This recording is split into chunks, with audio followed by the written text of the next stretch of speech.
아버지 친히 우리에게 말씀하여 주시옵소서. 우리가 듣는 말씀으로 아버지여 오늘 하루 한 주뿐만 아니라 평생에 이 말씀이 우리의 인생의 길잡이가 되어서 내 평생을 인도할 수 있도록 주님 빛이 되어 주시옵소서. 빛으로 임재하여 주시옵소서. 감사하며 예수님 이름으로 기도합니다. 아멘. 은혜를 아는 사람이라는 제목인데요. 우리가 구원받은 이 은혜가 얼마나 큰지 오늘 우리 이 구원론의 베이직으로 한번 돌아보기를 원합니다. 일반적으로 얘기하기를 목사하고 한국의 그 조폭이죠. 조폭하고 닮은 게 많다고 그래요. 공통점이. 제가 개인적으로 조폭 두목을 아는 사람이 있었는데 그 유명한 사람의 이름은 얘기하지 않겠어요. 지금은 벌써 고인이 되었는데 제 동창 중에 그 하일성이라고 야구 해설가 유명한 해설가가 있었죠. 그 친구가 어느 날 제가 서울에 저희 집사람하고 서울에 한번 갔었는데 이 학교 다닐 때부터 친했기 때문에 저녁을 하자고 그래서 갔는데 갑자기 저녁을 먹는데 한 10명이나 되는 이런 사람들이 옆에 쫙 쓰길래 깜짝 놀라서 왜 그런가 했더니 그 유명한 그 두목이 온 거예요. 그래서 저한테 인사를 그 하일성 형님이 인사드리라고 그랬다고. 이 많은 사람들이 옆에 쫙 서서. 그래서 저도 그때 그 사람은 처음 봤습니다. 그 사람은 감옥에서 전도받고 예수를 믿은 사람인데 어쨌든 이 조폭하고 목사가 공통점이 많다고 그래요. 뭐가 비슷할까요? 한번 생각해 보세요. 대체적으로 까만 옷을 입어요. 목사도 그렇고 조폭도 그렇고. 그리고 목사가 신방으로 다닐 때는 사람들 쭉 끌고 다니죠. 혼자 안 다닙니다. 조폭도 마찬가지예요. 그리고 또 하나 특징이 있는데 식당 가서 밥 먹고 돈 안 내는 거. 이 목사가 나쁜 구세죠. 근데 저는 그래서 제가 돈을 내려고 애를 써요. 그리고 둘 다 칼을 들고 다닙니다. 조폭은 생선의 칼을 감추다. 보이는 칼을, 주의 종은 성령의 검을 들고 다녀. 할렐루야. 자, 이렇게 겉으로 보기에는 비슷한 점이 많아요. 그런데 놀라운 것은 살아가는 내용이 다르고 목적이 다르다. 엄청 다르죠. 자, 목사는 지치고 힘든 사람을 위로해주고 절망한 사람에게 삶을 새로 세워주려고 살리려고 말씀을 전합니다. 근데 조폭은 어떻게 합니까? 자기 목적을 위해서 사람에게 해를 끼치고 또 필요에 따라서는 사람을 죽이려고 합니다. 한쪽은 살리려고 하고 한쪽은 죽이려고 살아가는 것입니다. 목적이 완전히 다르죠. 그뿐만 아니래요. 이 조폭은 목숨을 걸고 주의 종도 목숨을 걸어요. 근데 목숨을 거는 목적이 다르다. 조폭은 뭐 때문에 목숨을 걸까요? 세상 영광을 위해서, 세상에서 힘을 얻으려고, 세상의 쾌락을 위해서 목숨을 걸어요. 그러나 주의 종은 하나님 나라의 확장을 위해서 목숨을 거는 것입니다. 자, 이렇게 똑같이 인생을 살아가고 겉으로 보기에 비슷한 점이 있지만 인생을 살아가는 가치가 다르고 목적이 다르다. 자, 왜 그럴까요? 뭐 때문에 이렇게 다를까요? 똑같은 인간인데. 그것은 바로 우리가 하나님께로 불어받은 은혜, 이 은혜를 깨달았느냐, 이 은혜를 모르느냐의 차이인 것입니다. 이렇게 차이가 나는 거예요. 내가 하나님으로 받은 은혜를 아는 사람은 다른 사람을 살리려고 살아갑니다. 근데 내가 받은 은혜를 모르는 사람은 다른 사람을 얼마든지 죽일 수가 있다 하는 거죠. 또 죽이려고 살아가기도 하는 것입니다. 엄청난 차이가 있죠. 자, 오늘 본문에 나오는 다윗. 이 다윗은 이제 그동안의 이야기를 통해서 많이 아시지만 이제 왕이 되고 수도를 정했고 주변에 있는 모든 나라를 정복하고 이제 권력이 아주 정점에 달했을 때입니다. 그때 다윗은 이제 세상이 다 안정됐고 나라가 통일됐고 이제 전쟁도 없어졌으니 지금까지 하나님께서 자신에게 주신 그 은혜를 기억해내기 시작했어요. 그랬더니 그 은혜가 너무나도 크고 놀라워서 이 은혜를 어떻게 하면 갚을까? 이 은혜를 사람에게 갚는 것이죠. 우리는 하나님께 받은 은혜를 사람에게 갚는 것입니다. 그래서 오늘 본문에 등장하는 주인공이 무비보셋이라는 사울 왕의 손자, 결국 원래 왕자지요. 큰 영광을 누려야 할 왕자인데 이 왕자가 지금 절름발이가 돼 있고 광야의 아주 작은 마을에서 고통받는 생활을 하고 있는 이를 찾아내서 왕의 식탁에 초대해서 평생을 다윗 왕과 같이 식사를 할 수 있는 결국 뭡니까? 왕자의 권위를, 지위를 회복해주는 놀라운 은혜를 베푸는 사건입니다. 은혜를 아는 사람이 은혜를 베푼다는 것이죠. 오늘 본문을 통해서 저와 여러분이 얼마나 하나님으로부터 은혜 받은 존재인가, 저는 오늘 이 시간 여러분들이 그 은혜를 한번 다시 묵상하길 바라면서 내가 받은 은혜를 여러분 주변에 있는 무비보셋을 찾아서 그들에게 나눠주기를, 그런 사람 되기로 결단한 시간 되기를 주님 축원합니다. 1절에서 3절 말씀을 다시 한번 읽습니다. 시작.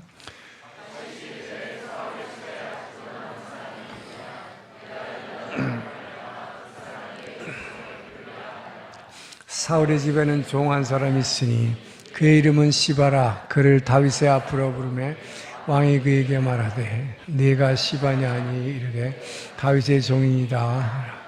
왕이 이르되 사울의 집에 아직도 남은 사람이 없느냐? 내가 그 사람에게 하나님의 은총을 베풀고자 하노라. 시바가 왕께 가로되 요나단의 아들 하나가 있는데 다리 저는 자이다 하니라.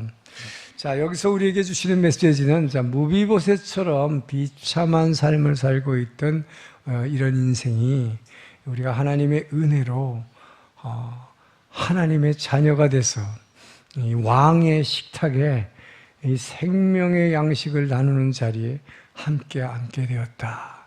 저는 여러분의 이 은혜를 깨달으시길 주님 축원합니다. 자, 무비보셋은 왕자였죠. 그런데 하나님이 누구의 왕자입니까? 사울 왕의 손자예요. 그리고 다윗을 그렇게 도와줬던 사울 왕의 아들 요나단의 아들이죠. 이 왕자는 고귀한 삶을 살아야 되는데 사울 왕의 손자이기 때문에, 하나님이 사울 왕을 버리셨기 때문에 이 반란군에 의해서 쫓기게 됐습니다. 그래서 이 사울 왕의 후손들이 다 죽임을 당할 때 반란군에 쫓겨서 이 어린 아기인 이 무비보셋은 유모의 품에 안겨서 달아납니다. 달아나다가 반란군이 막 쫓아오니까 온갖 길에 도망가다가 이 아기를 떨어뜨렸어요. 그 바람에 영원한 이 불구자가 된 것이죠. 이게 불구자가 됐지만 살아야 되니까 이 유모가 이 아이를 안고 저 광야로, 마치 다윗이 사울을 피해서 도망가듯이 반란군을 피해서 이 광야로 도망가서 어느 이름 없는 마을에서 아주 비참한 생활을 하고 있었습니다. 근데 이 상황 가운데서 다윗이 자기가 받은 은혜를 생각하고 이 무비보셋이라는 사람을 찾아내서 그에게 은혜를 갚는 장면입니다. 그에게 왕자로서의 권위를 다시 회복해주고 왕과 함께 이 생명의 식탁에 앉게 되는 이 놀라운 이 권위의 회복을 주는 사건이죠. 자, 그런데 여러분, 이것이 바로 저와 여러분이 구원받기 전의 상태가 어땠는가? 저와 여러분은 하나님의 형상을 받아서 지음받은 왕같은 제사장으로 지음받았어요. 부름받았어요. 그런데 아담의 죄로 말미암아 우리는 영원한 영적인 불구자가 됐습니다. 영적인 불구자가 되기 때문에 이 무비보셋처럼 발을 저는 사람이 됐기 때문에 여러분이 절대로 여러분 스스로는 이 왕이신 하나님, 왕이신 예수님의 이 생명의 식탁의 이 자리에 스스로 절대로 나올 수가 없습니다. 그런 비참한 존재, 그리고서 숨어서 살았죠. 죽을까 봐. 그러나 바로 하나님의 은혜로 오직 하나님의 은혜를 인해서 우리는 그 하나님이 우리에게 행하신, 예수님께서 오늘 성찬했듯이 우리 위해서 죽으시고 부활하신 그 예수를 나의 주 나의 하나님으로 고백하고 믿음으로 말미암아 우리는 하나님의 자녀, 즉 하나님 나라의 왕자의 권세를 회복해 주신 것입니다. 할렐루야. 전 여러분들이 그 은혜를 깊이 깨닫는 시간 되기를 주기를 축원합니다. 자, 다윗은 무비보셋에게 뭐라고 얘기했는가? 하나님의 은총을 베풀겠다. 내가 받은 하나님의 은총을 너에게 베풀겠다. 그렇게 말하면서 동시에 너의 아비 요나단을 인하여 너에게 은혜를 베풀겠다라고 얘기하는 것입니다.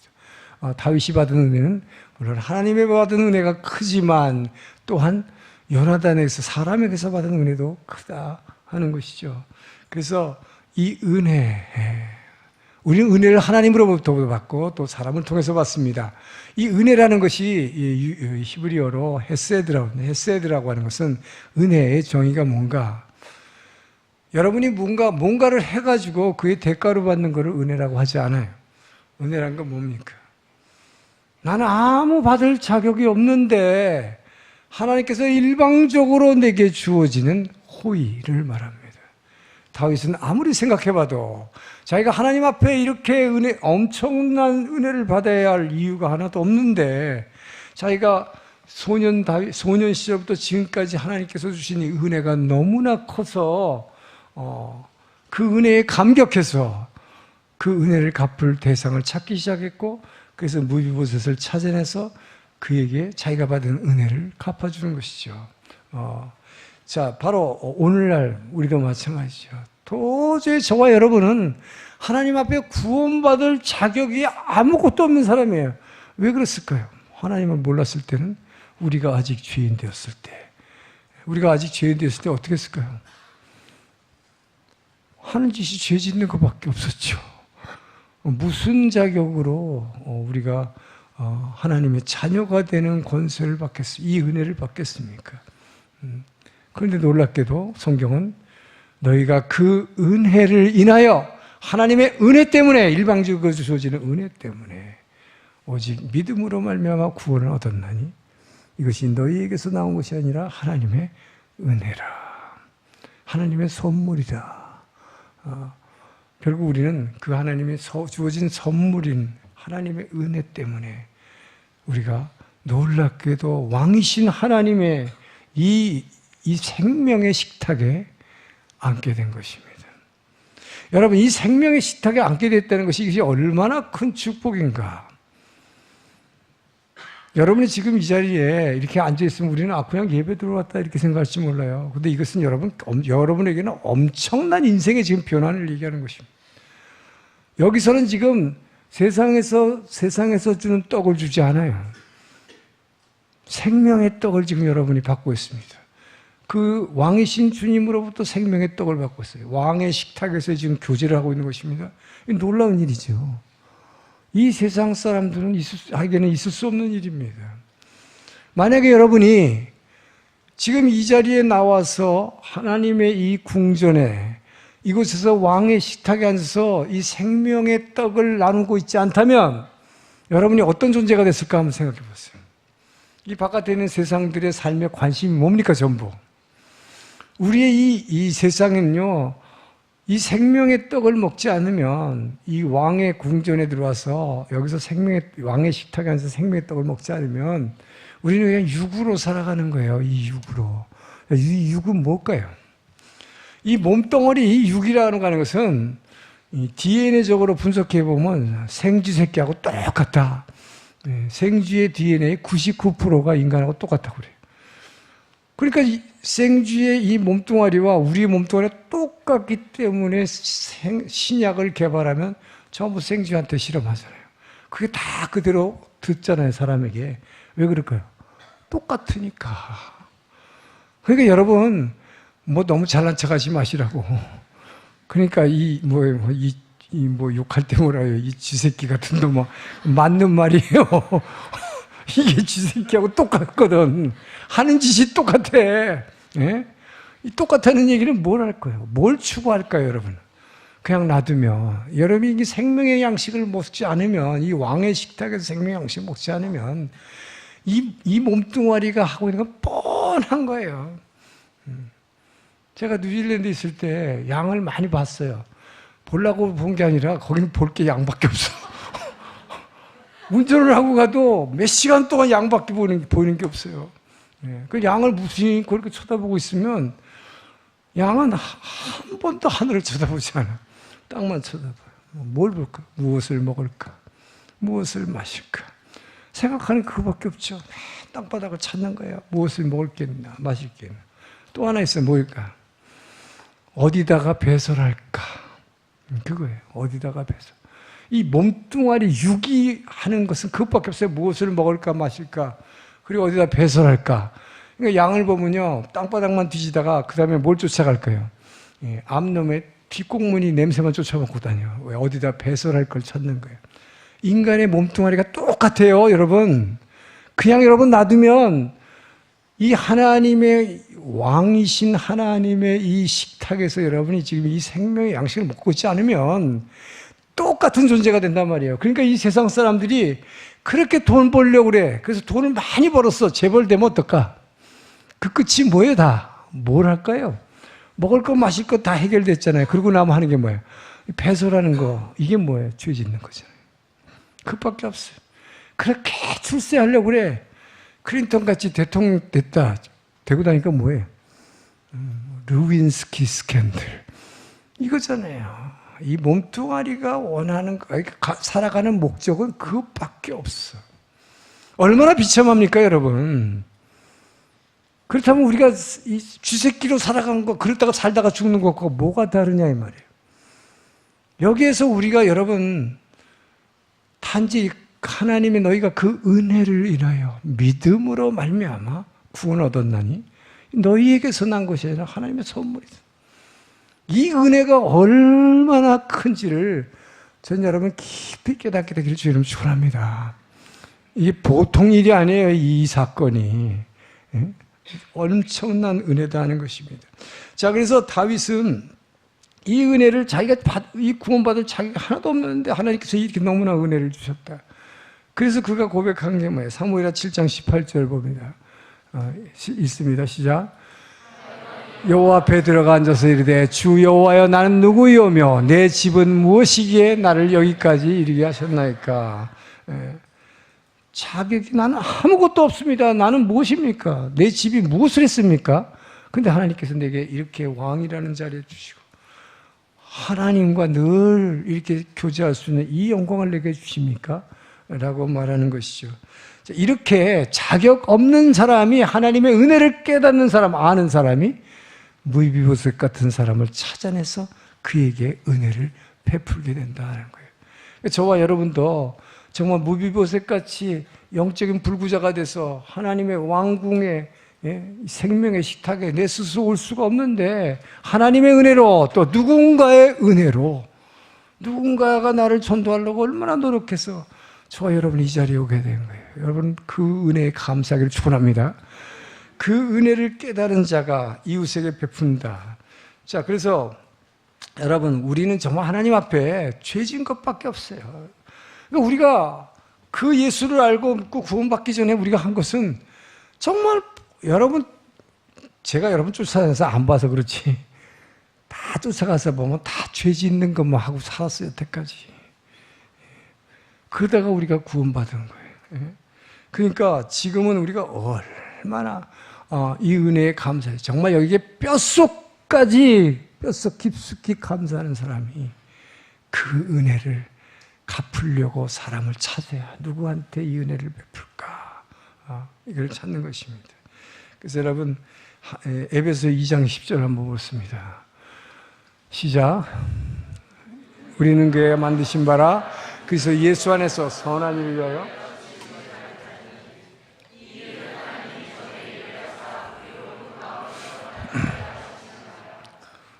저와 여러분을 뭐 때문에 지었다고 그래요 지금. 이거는 여기는 뭐라고 그래요? 일본어 성경에 보면 와다시다치와 카미사마노 사쿠힌데스 하나님의 작품이에요. 근데 저와 여를 작품으로 지었는데 무슨 작품으로 지었느냐? 처음부터 저와 여러분이 이렇게 선한 일을 하게 하도록 지음받았다. 할렐루야. 여기서 말하는 선한 일이 뭐예요? 바로 누군가에게 내가 받은 은혜를 나눠주라고 지음받았다는 것이에요. 여러분, 이 에베소 2장 10절의 말씀을 오늘 꼭 마음속에 새기를 주님 축원합니다. 나는 무엇 때문에 살아가는 거야 지금? 내가 내 가족하고 우리 애들하고 그저 같이 잘 먹고 잘 살고 그저 시집 잘 보내고 뭐 학교 잘 가고 취직 잘하고, 그래서 아이고 저는 제 꿈은 그저 소박하거든요. 그냥 우리 애들하고 이렇게 잘 이렇게 사는 거. 아우 저는 평범한 사람이에요. 저는 뭐 저보러 말씀 전하라고 아우 저 그런 거 못해요. 그건 저하고 상관없어요. 제발 그런 소리 하지 마세요. 여러분은 평범한 사람이 아니에요. 그래서 저는 그런 평범한 사람으로 살아가고 싶습니다. No! 하나님이 여러분을 지은, 여러분은 하나님의 작품인데 지으신 목적이 선한 일을 하라고 처음부터 지었다. 옆에 있는 누군가에게 여러분이 은혜를 베풀지 않으면 여러분은 그야말로 죄송하지만 쥐새끼에 불과하다. 이 몸뚱아리 하나 이렇게 살다가 먹고 살다가 그냥 죽으면 이건 무슨 의미가 있어요? 아무 의미가 없어요. 여러분은 그래서 이 은혜를 깨달았다면 반드시 그 은혜를 누군가에게 전하시길 주님 축원합니다. 나는 그런 거하고 상관없어요. 그런 사람은 쥐새끼로 살다가 그냥 죽는 거야. 그렇게 살기 원하는 분은 안 해도 좋아. 하나님 우리에게 분명히 우리의 본질을 얘기하셨습니다. 그런데 우리가 받은 은혜, 이 은혜를 생각하려면 다윗은 하나님께로부터 받은 은혜만뿐만 아니라 요나단으로부터 받은 은혜를 생각한 것입니다. 어떤 사람은 그래요. 도와줬는데 기껏 도와줬는데 정말 불쌍히 가서 도와줬더니 하나님이 도와줬으니까 자기는 하나님한테 감사하니까 됐다고. 전 여러분이 그 사람을 도와준 사람에게 감사하기를 축원합니다. 그 사람이요, 여러분을 하나님의 음성을 듣거나 하나님의 은혜를 받아서 여러분을 도와주지만 그 사람이 여러분을 도와주기 위해서는 엄청난 희생을 한 거라는 걸 잊어서는 안 돼요. 예. 근데 제일 얄미운 사람이 그런 사람이야. 나는 하나님에게서 은혜 받았지. 당신은 그저 도구로 쓰였을 뿐이다. 아주 되게 잘난 척하는 사람이 이런 소리를 하고 있었어. 예? 사람에게도 감사해야 돼요. 그래서 다윗은 네 아비 요나단을 인해서 내가 너에게 은총을 베풀기를 원하노라. 사람에게 받은 은혜를 반드시 갚아야 된다. 여러분 생각해 보세요. 여러분이 지금 이 자리에 오기까지 이 왕의 식탁에서 영원한 생명의 양식을 나눌 수 있을 때까지 누군가가 여러분을 이 자리에 앉게 하기 위해서 얼마나 노력했는지, 얼마나 희생했는지 여러분 아십니까? 저도 옛날에 해외에서 대사관 근무할 때 그저 한 사람만 보면 그 사람 전도하려고 저보다 이게 밑에 직원이지만 예를 들어서 뭐 이 토요일 날 골프를 치러 가면 운전을 해줘요. 운전을 제가 1시간씩 되는 데를 제가 일부러 가요. 그러면 앉아가지고 제가 운전하니까 어쩔 수 없이 제가 얘기하는 소리를 막 들어야 돼요.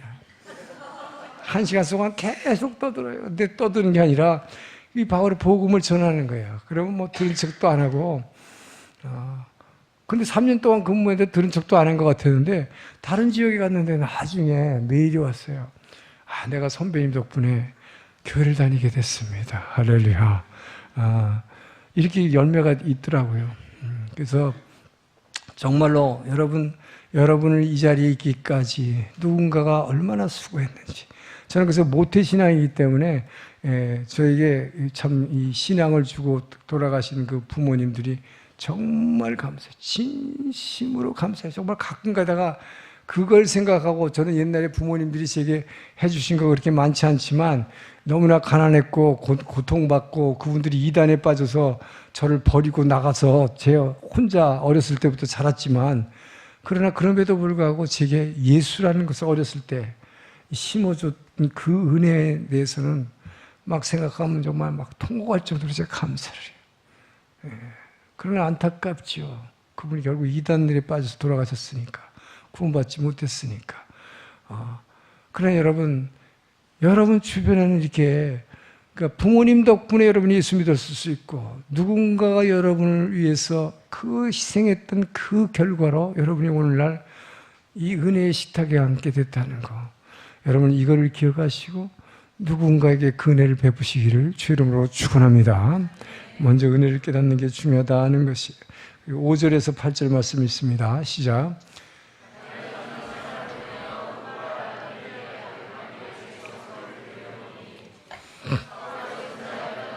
무비보셋이 다윗에게 나와 그에게 엎드려 절하매 다윗이 이르되 무비보셋이여 하니 그가 이르기를 보소서 당신의 종이니이다. 다윗이 그에게 이르되 무서워하지 말라. 내가 반드시 내 아버지 요나단으로 말미암아 네게 은총을 베풀리라. 내가 내 할아버지 사울의 모든 밭을 다 내게 두겠고 또 너는 항상 내 상에서 떡을 먹을지니라 하니 그가 절하여 이르되 이 종이 무엇이기에 왕께서 죽은 개 같은 나를 돌아보시나이까 하니라. 근데 여러분 보세요. 지금 이 사람이 뭘 했습니까?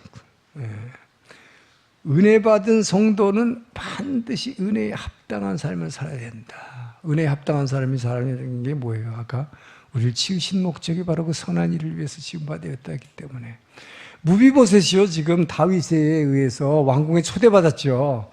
그냥 한 번 만찬에 초대받은 게 아니라 영원토록 이제 왕자의 권위를 가지고 다윗 왕과 함께 식사하는, 이게 놀라운 은혜잖아요.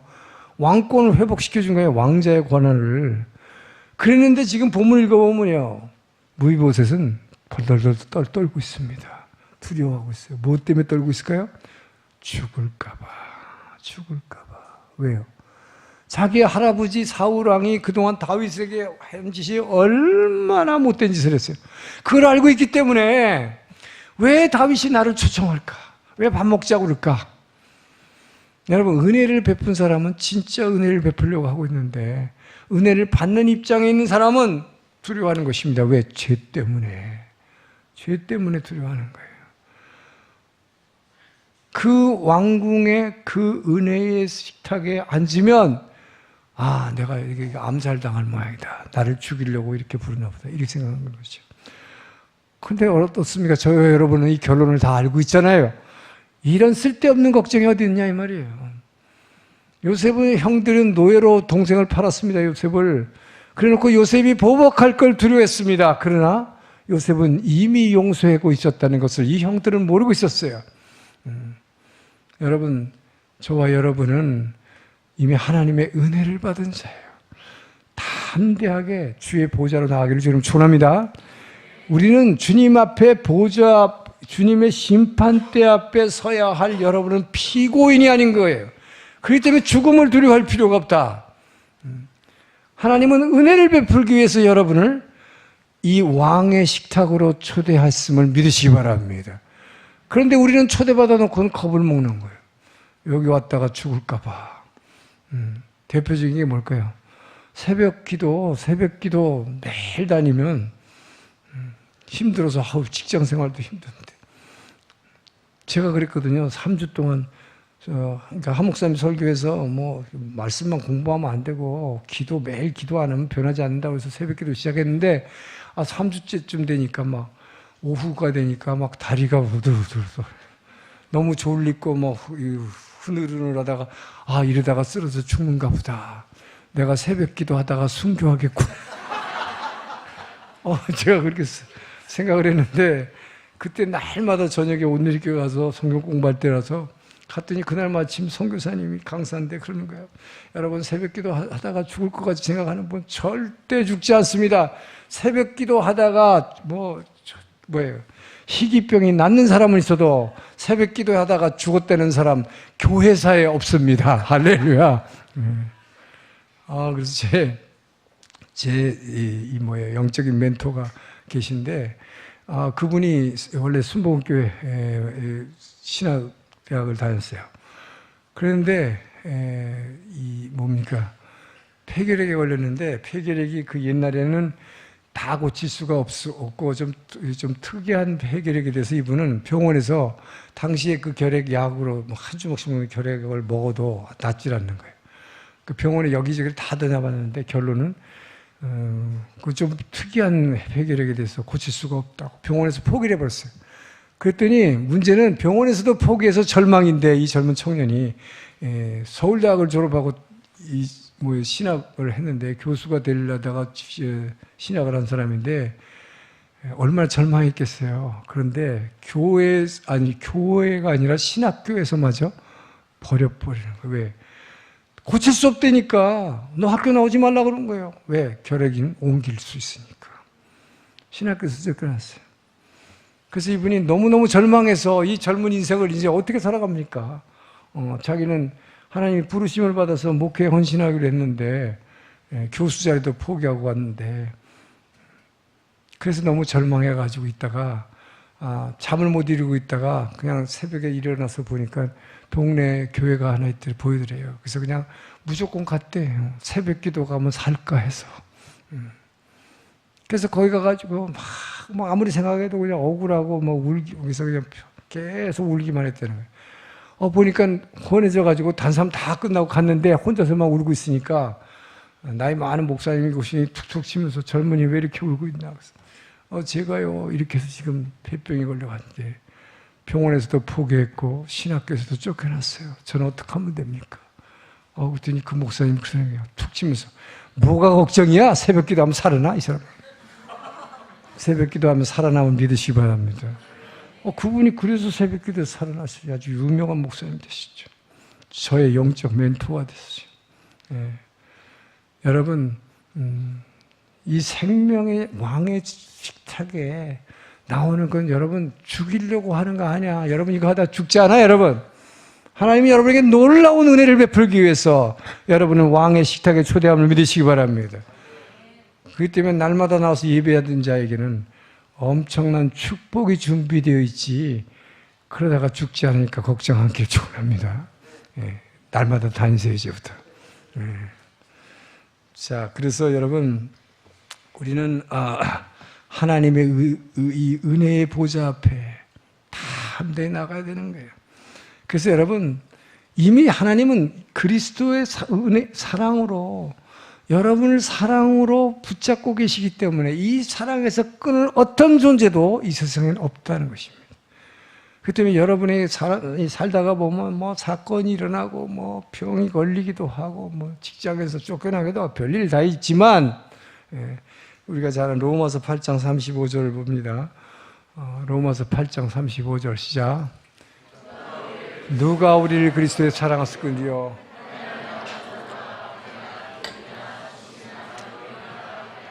저게 뭐예요? 환난이나 고생, 어떤 환난이 와도 고통이 와도 박해가 와도 먹고 살 게 없어도 또 뭐예요? 입을 게 없어도 위험이 칼로 죽이려 해도 절대로 그리스도의 사랑에서 여러분을 끊을 수 없음을 믿으시기 바랍니다. 여러분은 이미 은혜의 보좌에 앉아 있어요. 우리가 잘 아는 에베소 2장 6절. 자, 에베소 2장 6절 봅시다. 시작. 또 함께 일으키사 그리스도 예수 안에서 함께 하늘에 앉히시니. 여러분은 예수님과 함께 죽었고 예수님과 함께 부활했고 예수님과 함께 보좌 옆에, 은혜의 보좌 옆에 이미 앉혀 있음을 믿으시기 바랍니다. 여러분은 심판날, 심판대 앞에 서야 할 피고인이 아님을 믿으시기 바랍니다. 이미 예수를 믿음으로 그의 자녀가 됐고 그의 왕자가 됐다는 이 권위를 회복해 주셨기 때문에 저와 여러분은 은혜의 보좌 옆에 이미 앉혀 있어요. 그래서 절대로 어떤 경우에도 무슨 환난이 와도 이러다가 죽으면 어떻게 그 죽음의 공포에서 벗어나기를 주의 이름으로 축원합니다. 이것이 오늘 무비보셋을 통해서 우리에게 주시는 교훈이에요. 이 무비보셋은 오히려 하나님은 왕은 자신에게 엄청난 축복을 주려고 지금 부르고 있는데 우리는 죽을까 봐 두려워하고 있다. 저는 여러분 이 두려움에서 벗어나시기를 주의 이름으로 축원합니다. 자, 그래서 이렇게 은혜를 입은 성도는요, 이 은혜를 붙잡고 기억을 해야 돼요. 그래서 이 무비보셋은 자기는 죽을 줄 알았는데 너무나 엄청난 특권을 입었잖아요. 자기는 절름발이고 광야에서 참 비참한 생활을 하고 있는데 다시 그 옛날의 왕자의 영광을 회복시켜줬으니 얼마나 감사해요. 자기 할아버지가 더구나 그렇게 나쁜 짓을 했는데도 이 다윗 왕에게 이 자격도 없는데 정말로 이 엄청난 은혜를 받으니까 얼마나 감사했겠어요. 그래서 고백한 게 아까 8절이에요. 8절에서 뭐라고 고백을 합니까? 시작. 저라 이르되 이 종이 무엇이기에 왕께서 죽은 개 같은 나를, 표현을 해도 어떻게 이렇게 표현할까? 자기를 비유할 때 죽은 개 같다 그랬어요. 여기서 지금 대조되는 게 뭐예요? 왕과 개. 왕은 가장 존귀한 자의 상징이죠. 개는 뭐예요? 유대인들에게 있어서 개는 아주 혐오스러운 동물의 페트가 아니에요. 유대인들에게 개는 레위기에 보면 아주 부정한 동물로 돼 있어요. 그렇기 때문에 아주 상종도 못할 존재인데, 근데 그것도 살아있는 개도 아니래. 살아있는 개는 꼬리라도 흔들지. 죽은 개. 그런데 여러분, 실제 저와 여러분은 죽은 개보다도 못해. 지금 여기 죽은 개 같은 나를 돌아보십니까? 그랬어요. 저와 여러분은 죽은 개보다도 못한 저를 돌아보십니까? 왜요? 죽은 개가 왜 저와 여러분보다 나을까요? 죽은 개는 죄는 안 져. 절대 죄를 안 져. 여러분, 이 짐승이요. 짐승은 먹을 때도 돼지가 꿀꿀이 돼지가 많이 먹는다고 그러죠. 꿀꿀이 돼지도 위에 80%만 참으면 더 이상 안 먹는데요. 인간이 더 꿀꿀이야. 이렇게 쳤는데도 더 먹어가지고 배탈 나고. 짐승은요, 자기가 새끼를 낳을 필요가 있을 때만 그야말로 이 성행위를 해요. 사람은 어때요? 시도 때도 없이 그걸 추구하는 거. 그래 죄 짓는 거 아니에요? 그렇기 때문에 정말 죽은 개보다 못한 저를 돌아보십니까? 저는 여러분이 오늘 이 시간, 여러분이 정말 구원받아서 무비보셋같이 그렇게 영적인 절름발이가 돼서 도저히 왕궁으로는 돌아올 수 없는 존재인데, 스스로는 돌아올 수 없는 존재인데, 더군다나 지은 죄 때문에 돌아올 수 없는데, 이 왕의 은혜를 입어서 하나님이 부르신 이 자리에, 이 영광의 자리에 생명의 식탁에 앉았다는 이것이 얼마나 귀한 축복인지, 정말 뼛속 깊이 새기기를 여러분 축원합니다. 그렇게 됐을 때 무비보셋 같은 사람을 찾아내려고 하는 마음이 여러분은 생기는 거예요. 이 감사가 있고 이 은혜가 있으면 이걸 찾아 나서는 것입니다. 그래서 여러분, 이 감격이 있는 사람이 부른 찬양이 오늘 불렀던 아까 찬양이에요. 하늘을 두루마리 삼고 바다를 먹물 삼았다. 한없는 하나님의 사랑 다 기록할 수 없게. 제가 이 말씀을 묵상하다 보니까 하늘을 두루마리라는 건 옷 두루마리가 아니라 이 종이에다가 이게 먹으로 이렇게 붓을 쓰잖아요. 이게 옛날에 성경은 다 붓으로 이렇게 썼으니까 이 두루마리, 종이 두루마리, 하늘을 종이 두루마리로 삼았어. 자, 여기다가 저와 여러분이 받은 하나님의 은혜를 한번 적어보세요.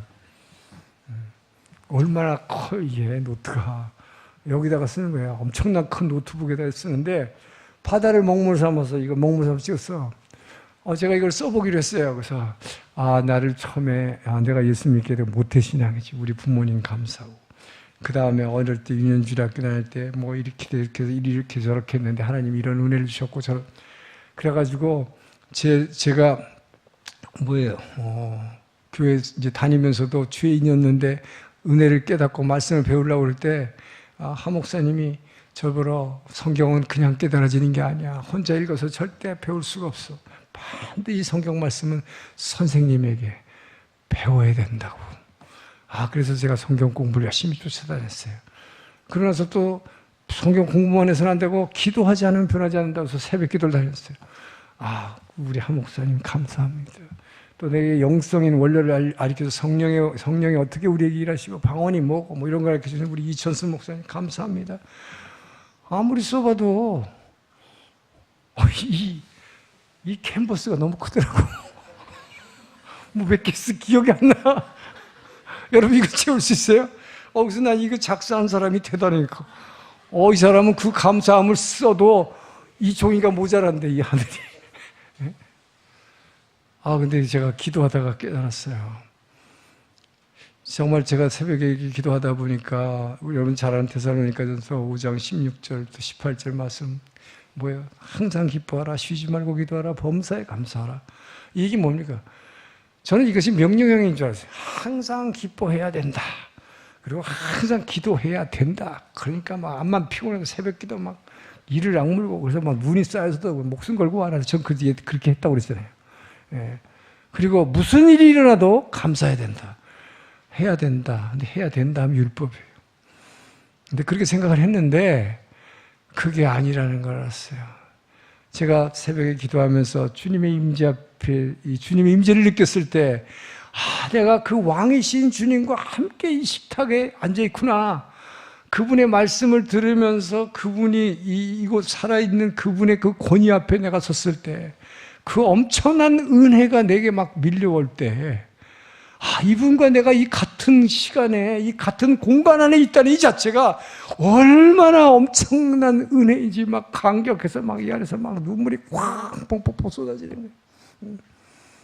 그럴 때 그 기쁨이란 건 이런 말할 수 항상 기뻐하라는 게 그 기쁨이더라고요. 그 기쁨은 그냥 이 안에서 기쁨이 그냥 충만한 거예요. 그러니까 이 세상에 아무것도 필요가 없어. 아무것도 필요가 없어. 그러니까 어떻게 그 기쁨을 느낀 사람은 쉬지 말고 기도의 자리에 나올 수밖에 없죠. 응? 그러다 보니까 뭐야? 무슨 일이 일어나도 감사한 거야. 응?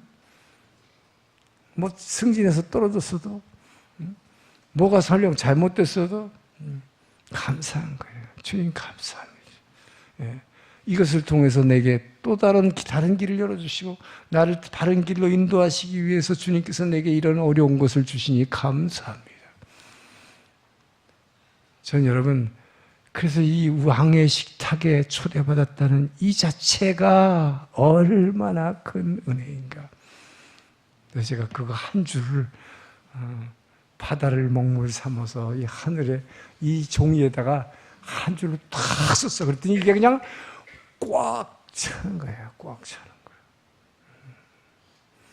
전 여러분들이 정말로 오늘 시간 다른 무엇보다도 우리가 단지 예수를 주가 나의 그리스도시요 나의 하나님이십니다. 이 고백 하나로 너희가 그 은혜를 인하여 믿음으로 말미암아 구원을 얻었나니 너희에게서 난 것이 아니 선물이라. 저는 이 은혜 하나만을 기억하시기 주의로 축원합니다. 그래서 여러분 주변에 있는 무비보셋 같이 아직도 하나님을 오히려 두려워하고 하나님과 담을 싸고 있고 그를 축복하기 위해서 하나님은 그렇게 기다리고 초청하고 있는데 죽을까 봐 두려워하고 다윗 왕은 얘기하지요. 무비보셋아 두려워 말라. 내가 너에게 은혜를 베풀리라. 저는 여러분이 그 은혜를 여러분 주변에 있는 무비보셋에게 알려주기를 주의 이름으로 축원합니다. 이것을 위해서 여러분이 지음받았고 이것을 위해서 여러분이 먼저 왕의 식탁에 초대받았음을 믿으시기 바랍니다. 기도하겠습니다. 좋으신 하나님 감사합니다. 우리를 사랑하시되 죽기까지 사랑하시고 아버지여 우리를 왕의 식탁에 영원한 생명의 떡을 먹는 자리에 초청해 주신 주님을 찬양합니다. 이 은혜를 깊이 깨닫고 우리도 무비보셋을 찾아 이 은혜를 나눠준 자 될 수 있도록 도와주시옵소서. 예수님 이름으로 기도합니다. 아멘. 일어나서 봉헌 찬양하겠습니다.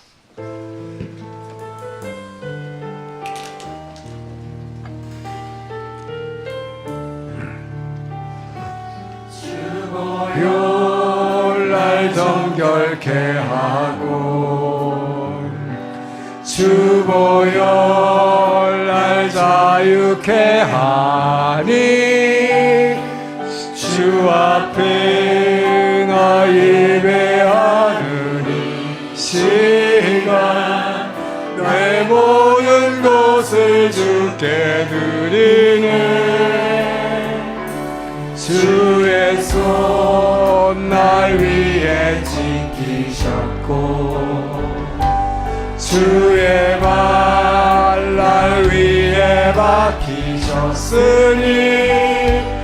이제는 내가 사는 것이 아니라 아니요 오직 주를 위해 사는 것이라. 주의 손에 너의 손을 포개고 또 주의 발에 나의 발을 포개어 나 주와 함께 죽고 또 주와 함께 살리라. 영원토록 주 위에 살리라. 주의 손에 나의 손을 포개고 또 주의 발에 나의 발을 포개어 주와 함께 죽고 또 주와 함께 살리라. 영원토록 주 위에 살리라. 주 위에 살리라. 주님 감사합니다. 언제 어느 때라도 우리에게 은혜 베풀기 위해서 우리를 왕의 식탁에 초청하시는 주님을 찬양합니다. 이번 열도를 변화시키는 데 귀히 사용하여 주시옵소서. 드린 가정마다 비어있는 곳과 필요한 창고를 채워주시고 아버지여 마음의 아픔을 위로해 주시고 싸매 주시고 육신의 질병도 치유함을 얻게 허락하여 주시옵소서. 이제는 우리를 사랑하시고 구원하신 예수 그리스도의 은혜와 아버지의 그 크신 사랑하심과 성령 하나님의 감동, 감화, 교제, 교통하심이 오늘의 말씀을 믿고 믿음으로 받아 이 은혜를 반드시 내 주변에 있는 무비보셋에게 전하리라 결단하며 한 주간을 시작하는 주의 백성들을 위해 또 구원받아 이 주변에 있는 많은 무비보셋들에게 또 모든 선교사님들을 위해 이제로부터 영원토록 함께 하시기를 간절히 축원하옵나이다.